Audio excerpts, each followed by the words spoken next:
May biglaan akong bisitang dumating ngayon, kaya naman, biglaang gala. Si Eden at si Lena papunta dito sa bahay. Biglaan kami nagkaya maglumi sa pugod. May masarap kasing lomi dun sa halo-halo. Ayan sila. Gala mood bigla. Maaga pa naman, mamaya na kami magpapakain ng aming mga hayop. Tinatanong kung pa saan daw tayo. Sabi ko mapapagod tayo. Magpo-food trip biglaan. Oo. Hindi daw kaya naharap. Sabi ko disuplada ang mga bisita. Welcome to JC's Eatery mga kagala. Dito ito matatagpuan sa Barangay FCMU, Naragay, Camarines Sur. Dito lang ito sa tabing mismong highway mga kagala at madali lang itong makita. At ang unang order namin ay halo-halo. Halo-halo talaga ang unang target namin dito mga kagala kasi dito kami hindi pa ulit-ulit na bumabalik kapag gusto namin kumain. Tara, pasok tayo dito mga kagala sa loob para dito naman tayo makapag-order ng lumi na tinatarget natin at inaasam-asam na merienda ngayong hapon. Dito mga kagala ay marami ka rin mapagpipili ang mga pagkain depende sa mga kung ano mong trip kainin.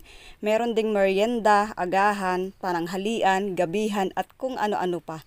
At napakalaki makakagala ng space nila dito. Kaya hindi ka magmamadaling kumain kung may mga customer pa man na darating. Sulit ang bawat pag-order mo dito mga kagala ng lumi at pangmaramihan pa. Kaya naman ang aking mga kasama ay nagtataka.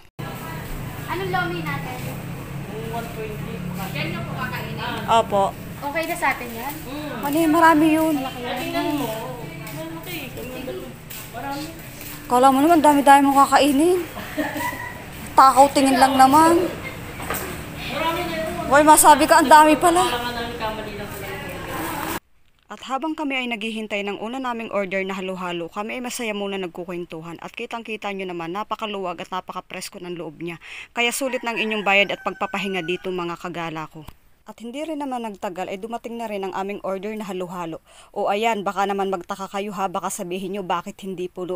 Talaga mga kagala, inire-request ko na yan na hindi nila punuin yung ice kasi hindi rin naman nauubos. Napakarami nga sa halagang 25 pesos, isayang naman kapag hindi rin natin naubos at natira pa. Kaya para mas sure na mas maubos, hindi ko rin talaga pinararamihan ng ice. At ayun, nasatisfied naman sila. Sarap! Thank you! Ano, okay na? Ang sarap. Okay na. Ang laki pala. Sabi ko sa'yo eh, dami yan. Sabi ko sa'yo. At ayaw pa sanang kumain ng isang kasama kasi kesyo may sipon daw. Pero hindi rin naman nakatiis. Kumain din naman siya kasi numatikman niya. Ewan ko ba mga kagala kung bakit tuwing nagkikrave ako ng halo-halo, dito ko talaga si Di inaaya. Umpisa sa amin, kung hindi ako nagkakamali, ay may 4 o 5 kilometro ang pagpunta dito. Pero hindi kami nagsasawang bumalik-balik kasi iniisip nga namin, mas gusto namin, mas nai-enjoy namin yung aming kakainin kahit na medyo malayo ito sa amin. Tara, kain tayo mga kagala at ito na rin yung aming lomi. Ayan, matitikman na rin nila. Umpisa na tayong kumain mga kagala. Thank you Lord sa mga biyayang ipinagkaloob nyo sa amin, lalong-lalo na sa pagkain na nasa hapagkainan namin ngayon. Thank you Lord. Kain tayo mga kagala. Habang kumakain kami, natatawa nga ako dyan kasi mayat-maya kami nagkakagulo dahil sobrang anghang pala ng sili na kanilang inilagay. Ang yayabang kasi sabi nila pagsamahin na daw yung 2 sili, nakablend mga kagala yung sili nila na inihahanda dito. Kaya yan ang itsura ni Di mga kagala. Halos mangyak-ngyak na siya sa sili kasi sobrang anghang daw pala nang nailagay niya. Matindi pala yung pili na yun. Labuyo yan. Hindi, binblender ano. Uy, be, ano nangyari?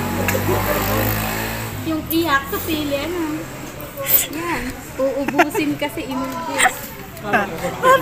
Tumatawa ko doon sa luha, natulo na sa gilid. Oo, sa ilong. Pakala mo. Luha yun ha. Tumala sa ulo. Nanduha mo ba't sa ilong? Ang dami kasi ng 120 niya, no? Parang busog ka na agad. Pasili, tingnan mo Sa naman. pansili. Kami yung pula-pula. Kayo eh. Tigayong ano. Alam ko, konti sa... Pagsabahin ba naman yung 2 sili? Hindi, ano yun? Blend na. Yung 2 blend siya, di ba? Kakunti naman eh. No. Kakaunti. Kuno nung pinagsama. Kakaunti, kaya tinanong siya, ubusin ba? Sige, ubusin. Kuha nyo ngayon. Sige, singhot pa. Parang dalawa may pakulo. Ito yata yun eh. Oh my God. Para walang nangyayari din sa isa, ituloy din baga.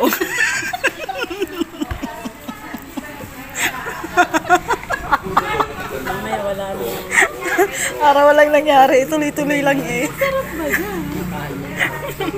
Nag-video sa nil pala. Kala ko Kasayahan baga. Sarap nga eh. Tumutulo yung mga ang mukha. Matapos ang aming kainan, tawanan at kwentuhan, ay gumayak na rin kaming pauwi mga kagala at hindi namin naubos ang lumi. Syempre sayang naman kaya ipinabalot na lang namin para dalhin namin sa bahay. At ayun, dito na rin kami maghihiwa-hiwalay at titingnan namin sa susunod na araw bago umalis sila ay kumakapag-jamming pa ulit kami. At kung gusto niya ring matikman ang kanilang masarap na halo-halo, lumi at iba pa, bumisita na lang kayo dito mga kagala sa Barangay Ipsimion, tabi lang mismo ng highway ito mga kagala, kaya madali lang makita. Basta JC's Eatery, nag-iisa lang ito dito mga kagala sa Barangay Ipsimion na makikita ninyo sa bungad lamang ng kalsada. Okay mga kagala, hanggang dito na lang aking vlog. Maraming salamat sa panonood. Bye-bye!